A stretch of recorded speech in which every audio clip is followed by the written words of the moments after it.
outras disposições sobre os segurados.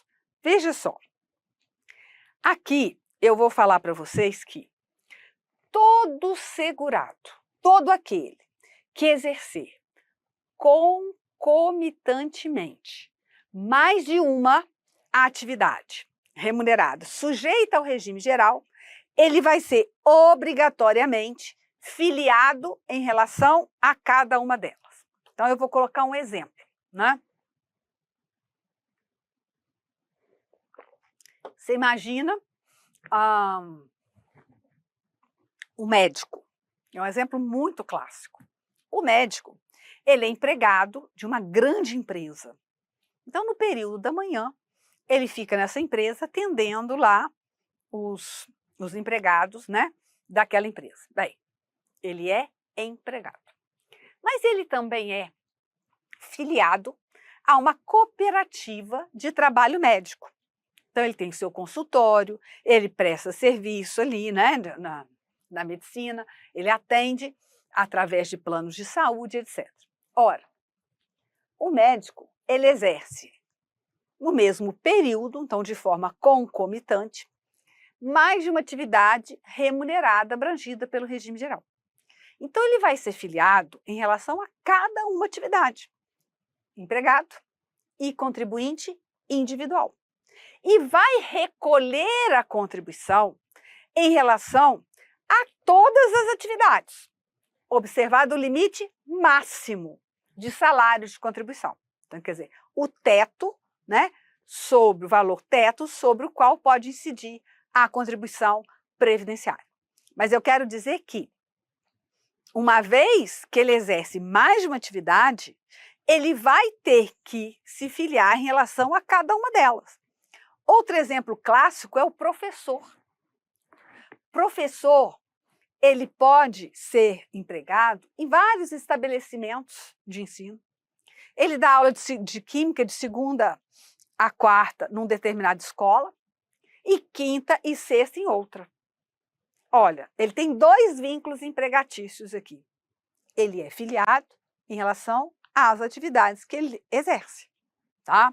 Bem, caso o servidor civil ou militar venha exercer concomitantemente uma ou mais atividades abrangidas pelo regime geral, tornar-se-ão segurados obrigatórios em relação a essas atividades. Então, veja só.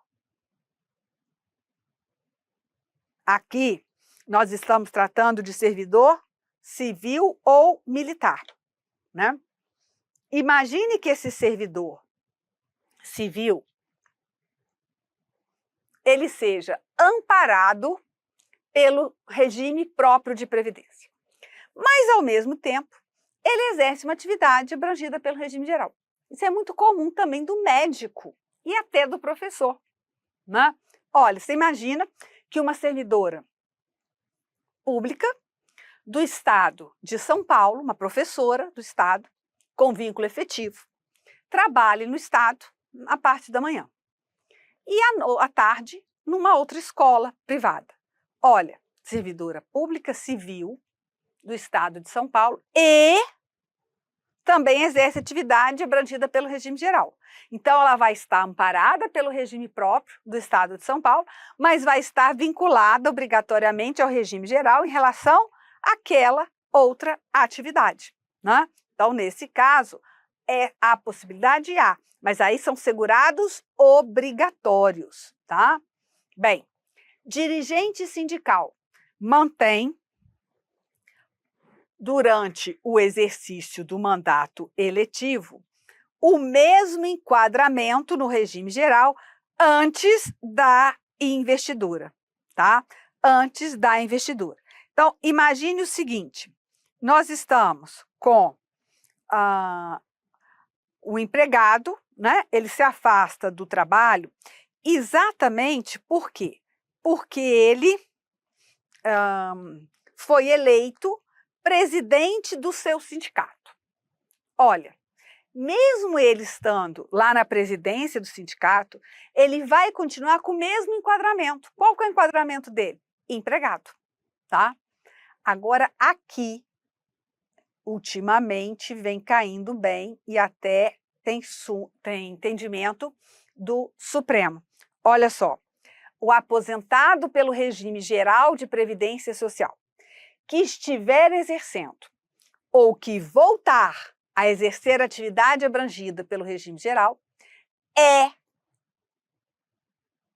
segurado obrigatório em relação a essa atividade, ficando sujeito às contribuições de que trata a Lei 8.212 para fins de custeio da Seguridade Social.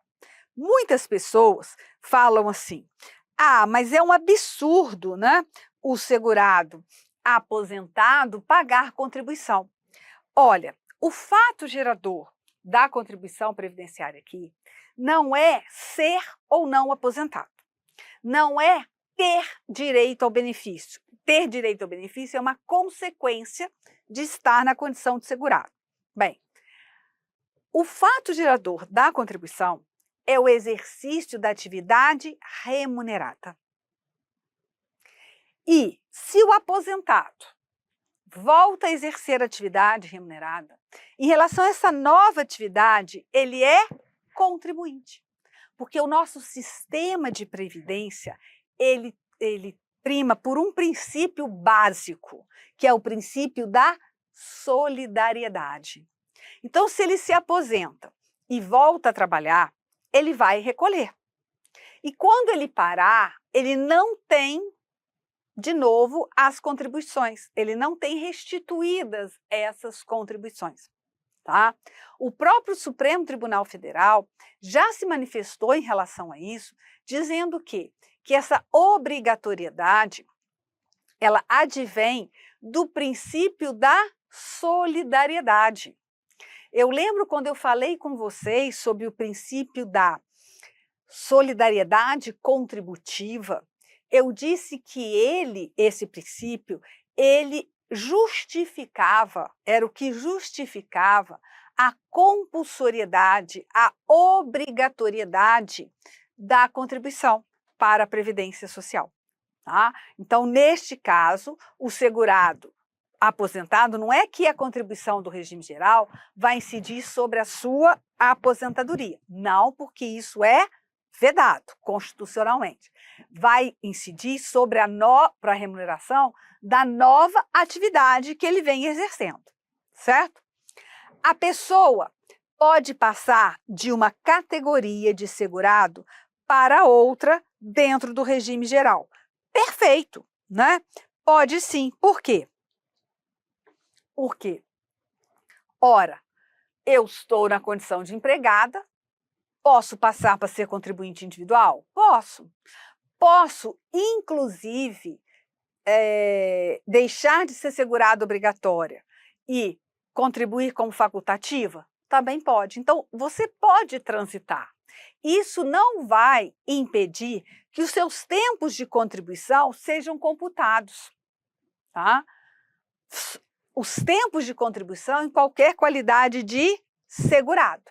Agora, mais recente, lá no Decreto 3.048, o segurado poderá contribuir facultativamente durante os períodos de afastamento ou de inatividade, desde que não receba remuneração nesses períodos e não exerça outra atividade que o vincule ao regime geral ou a regime próprio de previdência social, tá?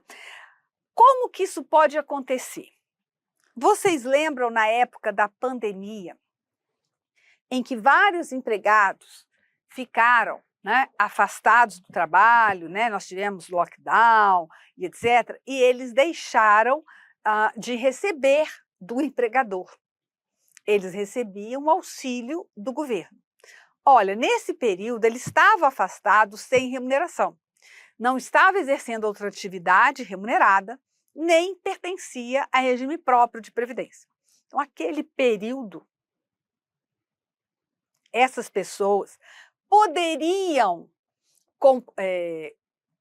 recolher como seguradas facultativas, até para não perder tempo de contribuição, né? Esse período que elas ficaram afastadas, muitas pessoas nem sabem, mas não terão computado o tempo de contribuição. Por quê? Porque não havia contribuição nesse período.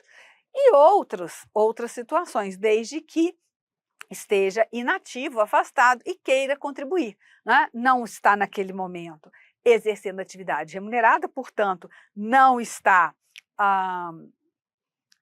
qualificado como segurado obrigatório, mas por questão de não perder tempo de contribuição ou até mesmo aumentar a sua contribuição, poderá contribuir de forma facultativa, tá? Então, isso aí tem pouco tempo, e aí a gente tem que chamar a sua atenção, né, para coisas novas, né, não tão recentes, mas que podem ser exploradas nos próximos concursos que você for enfrentar, tá bom? Então ficamos aqui.